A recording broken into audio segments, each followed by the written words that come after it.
ಆತ್ಮೀಯರೇ, ನಮಸ್ಕಾರಗಳು. ನಾನು ನಿಮ್ಮ ಪ್ರೀತಿಯ ಟೀಮ್ ಅಲಿಗೆರೆ ಎಂ ಬಿ ಲೋಕೇಶ್ ಮಾತಾಡ್ತಾ ಇದ್ದೇನೆ. ಇವತ್ತು ಕರ್ನಾಟಕ ರಾಜಕಾರಣದ ಒಂದು ವಿಶ್ಲೇಷಣೆಯನ್ನು ಕುರಿತು ಚರ್ಚೆ ಮಾಡಬೇಕು ಅಂತ ಒಂದು ಅನಿಸಿಕೆಯನ್ನು ನಾನು ನಿಮ್ಮ ಮುಂದೆ ವ್ಯಕ್ತಪಡಿಸ್ತಾ ಇದ್ದೇನೆ. ಕರ್ನಾಟಕ ರಾಜ್ಯ ರಾಜಕಾರಣದಲ್ಲಿ ಇಡೀ ರಾಷ್ಟ್ರ ಮಟ್ಟದಲ್ಲಿ ಹೆಸರು ಮಾಡಿರ್ತಕ್ಕಂಥ ರಾಜ್ಯ.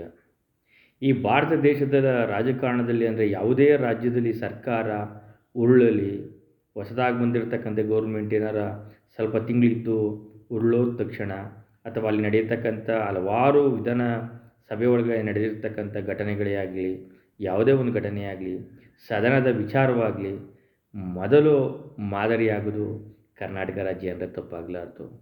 ಏನಪ್ಪ SR ಬೊಮ್ಮಾಯಿರವರ ಒಂದು ಪ್ರಕರಣ ಸುಪ್ರೀಂ ಕೋರ್ಟ್ ಕೊಟ್ಟಂಥ ಒಂದು ಐತಿಹಾಸಿಕ ತೀರ್ಪಿನ ಒಂದು ಆಧಾರದ ಮೇಲೆ ಹಲವು ರಾಜ್ಯಗಳಲ್ಲಿ ರಾಜಕಾರಣದಲ್ಲಿ ಏನೇ ಆಗು ಹೋಗುಗಳು ಬದಲಾವಣೆಗಳು ನಡೆದರೆ ಆ ಒಂದು ರಾಜಕೀಯ ಪಕ್ಷಗಳು ಒಂದು ಕೆಲವು ಅಸ್ಥಿರತೆಯಿಂದ ಸರ್ಕಾರ ಉಳಿದ್ರೆ ಫಸ್ಟು ಅವರು ಕರ್ನಾಟಕ ಮಾದರಿಯನ್ನು ನೋಡ್ತಾರೆ.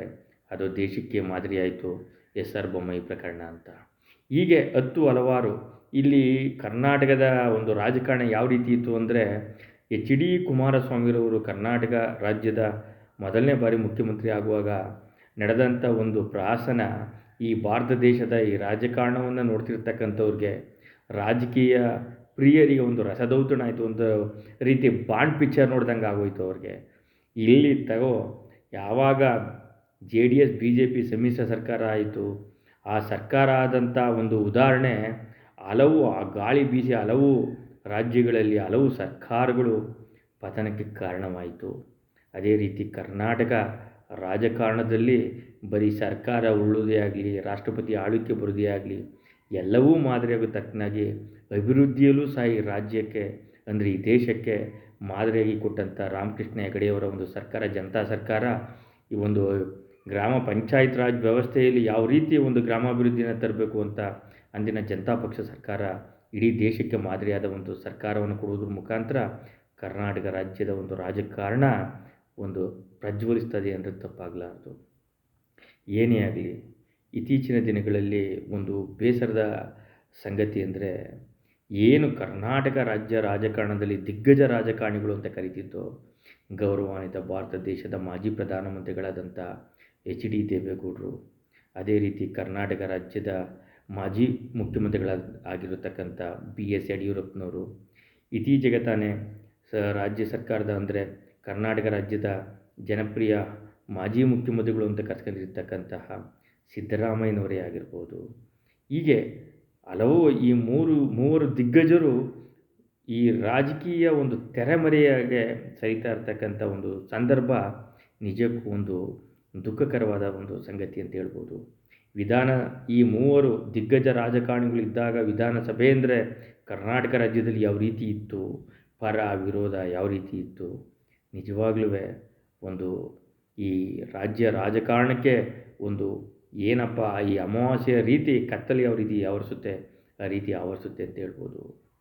ನಮ್ಮ ಗೌರವಾನ್ವಿತ ಭಾರತ ದೇಶದ ಮಾಜಿ ಪ್ರಧಾನಮಂತ್ರಿಗಳಾದಂಥ HD ದೇವೇಗೌಡರು ಕೊಟ್ಟಂಥ ಕೊಡುಗೆ ನಿಜಕ್ಕೂ ಅವಿಸ್ಮರಣೀಯ.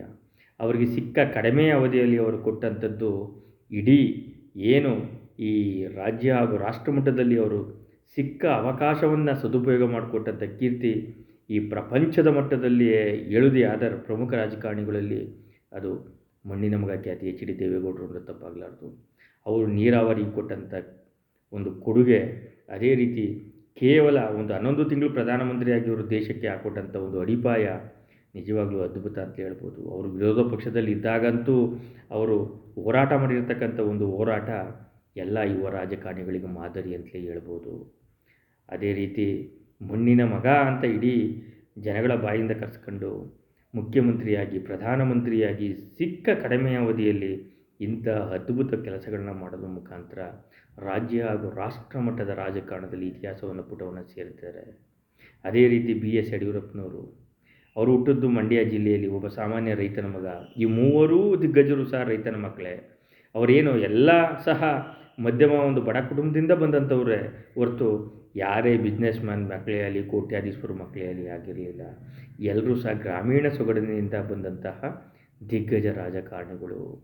ಬಿ ಎಸ್ ಯಡಿಯೂರಪ್ಪನವರು ಬಿ ಜೆ ಪಿ ಪಕ್ಷವನ್ನು ಸಂಘಟನೆ ಮಾಡೋದ್ರಲ್ಲಿ ಅವ್ರ ಕೊಡುಗೆ ಅಪಾರ ಅಂದರೆ ತಪ್ಪಾಗಲಾರ್ದು. ಅವರ ಜೀವನವೇ ಹೋರಾಟ ಹೋರಾಟ ಹೋರಾಟ ಹೋರಾಟ.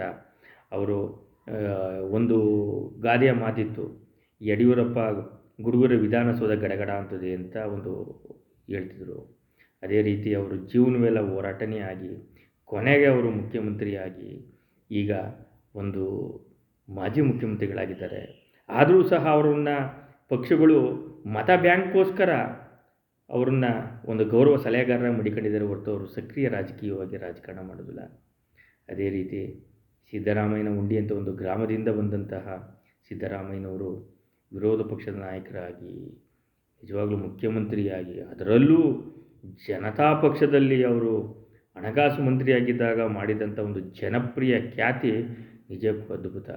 ಒಂದು ಜನತಾ ಪಕ್ಷ ಮೂಲತಃ ಅದು ಒಂದು ತಾಯಿ ಮನೆ ಅಂತಲೇ ಹೇಳ್ಬೋದು. ಅವರು ಈ ರಾಜ್ಯ ಈ ರಾಷ್ಟ್ರದ ಒಂದು ಗಮನ ಸೆಳೀಬೇಕಾದ್ರೆ ಅವರು ಜನತಾ ಪರಿವಾರದ ನಾಯಕರ ಜೊತೆ, ಅದರಲ್ಲೂ ಸಹ ಗೌರವಾನ್ವಿತ ಭಾರತ ದೇಶದ ಮಾಜಿ ಪ್ರಧಾನಮಂತ್ರಿಗಳಾದಂಥ ಎಚ್ ಡಿ ದೇವೇಗೌಡರವರ ಒಂದು ರಾಜಕೀಯ ಒಂದು ಗರಡಿಯಲ್ಲಿ ಪಳಗಿದಂಥ ಸಿದ್ದರಾಮಯ್ಯನವರು ಅದೇ ರೀತಿ ಕಾಂಗ್ರೆಸ್ನ ಘಟಾನುಘಟಿ ನಾಯಕರುಗಳಿಗೆ ಯಾವ ರೀತಿ ತಮ್ಮ ರಾಜಕೀಯ ಚೆಕ್ಮೆಟ್ ಇಟ್ಟರ ಮುಖಾಂತರ ತಮ್ಮ ಒಳ್ಳೊಳ್ಳೆ ಹುದ್ದೆಗಳನ್ನ ಆವರಿಸಿ, ಅಂದರೆ ಒಳ್ಳೊಳ್ಳೆ ಹುದ್ದೆಯಿಂದ ಅಲಂಕರಿಸಿದ್ರು ಅಂದರೆ ತಪ್ಪಾಗಲಾರ್ದು. ಎಷ್ಟು ಜನ 30 ವರ್ಷ 40 ವರ್ಷ ಕಾಂಗ್ರೆಸ್ ಪಕ್ಷ ಕಟ್ಟಿದವರು ಮುಖ್ಯಮಂತ್ರಿ ಆಗಬೇಕಾಗಲಿಲ್ಲ. ಅದೇ ರೀತಿ ವಿರೋಧ ಪಕ್ಷ ನಾಯಕರಾಗಬೇಕಾದ್ರೆ ಎಷ್ಟೆಲ್ಲ ಕಷ್ಟ. ಅಂಥದ್ರಲ್ಲಿ ಇವರು 2 ಬಾರಿ ಇಲ್ಲಿ ಜನತಾ ಪಕ್ಷದಿಂದ ಉಪಮುಖ್ಯಮಂತ್ರಿಯಾಗಿ ಹೋದ್ಮೇಲೆ ಅಲ್ಲಿ ಸತತವಾಗಿ ಅಧಿಕಾರವನ್ನು ಅನುಭವಿಸಿದ್ರು. ಮೂಲ ಕಾಂಗ್ರೆಸ್ಸಿಗರಿಗೆ ಅಲ್ಲಿ ಅವರಿಗೆ ಪ್ರಮುಖ ಸ್ಥಾನವನ್ನೇ ಕೊಡಲಿಕ್ಕೆ ಸಾಧ್ಯ ಆಗಲಿಲ್ಲ.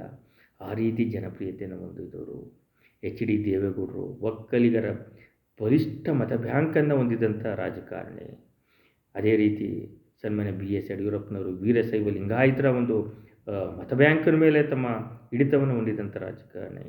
ಅದೇ ರೀತಿ ಕುರುಬ ಜನಾಂಗದ ಒಂದು ಏನಪ್ಪ ಅಂತಂದರೆ ಸಿದ್ದರಾಮಯ್ಯನವರ ಒಂದು ಹಿಡಿತ ಎಷ್ಟು ಬಲಿಷ್ಠವಾಗಿತ್ತು ಅಂದರೆ ಹೇಳಿಕೆ ಅಸಾಧ್ಯವಾದಂಥದ್ದು.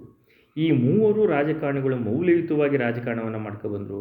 ಅದೇ ರೀತಿ ಸನ್ಮಾನ್ಯ ಎಚ್ ಡಿ ದೇವೇಗೌಡರು ಎಲ್ಲ ಜನಾಂಗಕ್ಕೂ ಕರ್ನಾಟಕ ರಾಜ್ಯದಲ್ಲಿ ಈ ದೇಶದಲ್ಲಿ ಏನಾರು ರಾಜಕಾರಣವನ್ನು ತಗೊಳ್ಳೋದೇ ಆದರೆ ಪ್ರತಿಯೊಂದು ಸಣ್ಣ ಸಣ್ಣ ಸಮುದಾಯಕ್ಕೂ ಸಹ ಅವಕಾಶವನ್ನು ಕೊಡಬೇಕು ಅಂತ ಅವ್ರಿಗೆ ಒಂದು ಸಚಿವ ಸಂಪುಟದಲ್ಲಿ ಮಂತ್ರಿಗಿರಿಯನ್ನು ಮಾಡಿ ಅಥವಾ ರಾಜ್ಯಾಧ್ಯಕ್ಷ ಸ್ಥಾನವನ್ನು ನೀಡಿ ಏನಾರ ಅವ್ರನ್ನ ರಾಜಕೀಯವಾಗಿ ಪ್ರಬಲವಾಗಿ ಬೆಳೆಸೋದ್ರ ಕೀರ್ತಿ ಅದು ಎಚ್ ಡಿ ದೇವೇಗೌಡರಿಗೆ ಸಲ್ಲುತ್ತದೆ ಅಂತ ರಾಜಾರೋಷವಾಗಿ ಹೇಳ್ಬೋದು.